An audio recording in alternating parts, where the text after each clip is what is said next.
the most misunderstood elements of relationship is love. The most misunderstood element and ignorance that we have is love. We don't know about love. Ladies and gentlemen, I speak as a servant of the Lord today with a heavy heart, because we are struggling. Many of us are tired trying to trust people. And it's because we are unrealistic. We are ignorant about what love is. Let's quickly review what we talked about in the last session. There are 4 types of love in the Bible. One is called phileo, which means brotherly love. The second is called eros, which is erotic love or fleshly love or sexual love. And the third one is stergo, and this is friendship love between 2 friends.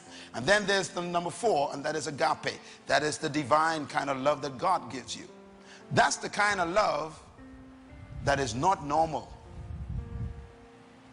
It's a very important kind of love. As a matter of fact, that's the kind of love that forgives a person who commits adultery on you. You cannot get back with a person who breaks trust with you with phileo. You can never make up with someone who breaks trust with you with eros. If your spouse committed adultery on you, you don't want to sleep with them anymore sexually. So the eros is even gone. You're afraid you'll probably get AIDS. Or you can't even imagine what they were with the other person, and so your memory and your imagination does tricks on you, and you can't even imagine sleeping in the bed with them anymore. Eros can't help you. The only way to get back after that brokenness, you got to go down to number 4, agape. You got to get to the point where you have to do what God did.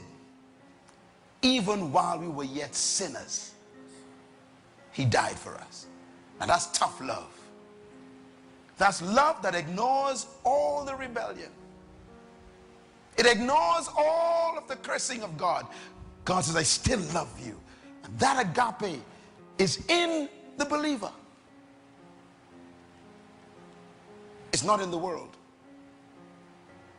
But because we don't understand it, it's tough to do it. Make a note of this, please. Only agape makes permanent relationships possible. Only agape. Every other relationship will be temporary. So you cannot really experience God's promise of marriage, which is permanent until death do you part, without God's material, which is agape. Everything else will fail you. Let me put it another way, please. Write this down. I'm giving you some good stuff here today. Write this down. Love is not emotions. And this is a very dangerous thing, because emotions are actually chemicals. Did you know that? When you feel for someone, that's an emotional chemical reaction. And the problem with chemicals is they change every 5 seconds in your body. The chemicals are never stable. In other words, when your eyes look at someone, your eyes interpret certain things, and you have a pleasant experience when you look at that person's face, or their lips, or their hips, or their breasts, or that man's six-pack. And your eyes have a sensation, and it registers to your brain, and you go, Now, the adrenaline then kicks in, and your body begins to produce adrenaline, or these adrenaline enzymes, and you become excited. Now, the excitement you feel is adrenaline. It's not love. And you think, I'm excited about this person. No, you are adrenaline about this person.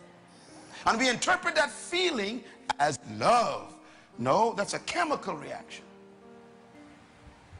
And if you fall in love on adrenaline, excitement, which some people call infatuation, the problem is we're going to have you look at someone else again, a different person, and get the same experience. And then a third one, and then a fourth one.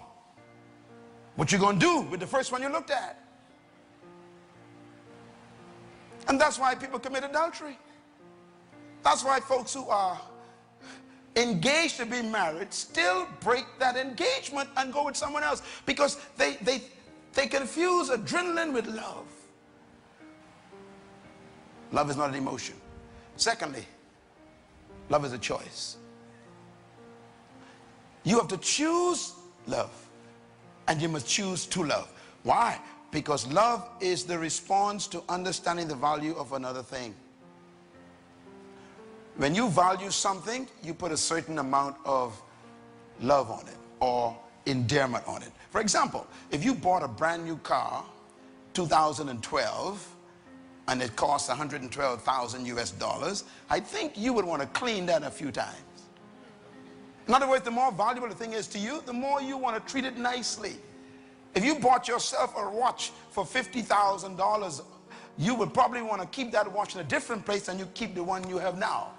Because the more value you put on something, the more you feel endeared to take care of it. So love is really a response to understanding value. That's why God loves you. God looks at you and he sees himself. The Bible says you are made in God's image. So when God sees you, he don't see what you think. He sees himself, and God loves himself so much, he refused to let himself go to hell. There was a value he put on you. By the way, value is measured by what you're willing to spend for something. Write that down, please. Can I say it again? Value is what? Measured by what you are willing to spend for something. In other words, when you pay for something, that's the value you gave it. So the more you pay for something, the higher the value placed on it. So here's the question. What did God pay to get you? He paid his own image on the cross, which means that God placed himself value on you. You are worth God. That's how you measure value. And so if someone really claims that they love you, they have a response to understanding your value, that is measured by what they are willing to give up for you. God loved you so much, he gave up himself. Can you meet someone who can do that? Someone who can give up all the men just for you, brother. This woman gave up all the men. All the men want her, but she decided, choice, that she can give herself to you only until she dies. Man, that's value. That's love. It's a choice. Because the men who still want her didn't leave the planet. That's important. They don't go away. And when she goes to work by herself, they will wink at her still. But she got to remember, I made a choice. This woman you claim you love, what did you cancel for her? Did you cancel your own mother for her?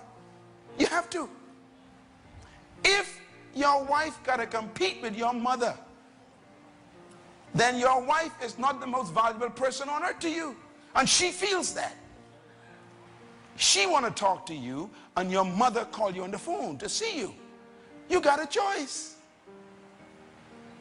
And my advice is, go with your wife. Tell your mama, ask my wife for permission to see me. Just like that. You know why? The Bible never says that you're supposed to stay with your mother. It says leave your mother and father and cleave to your wife. So love is really a response to understanding value.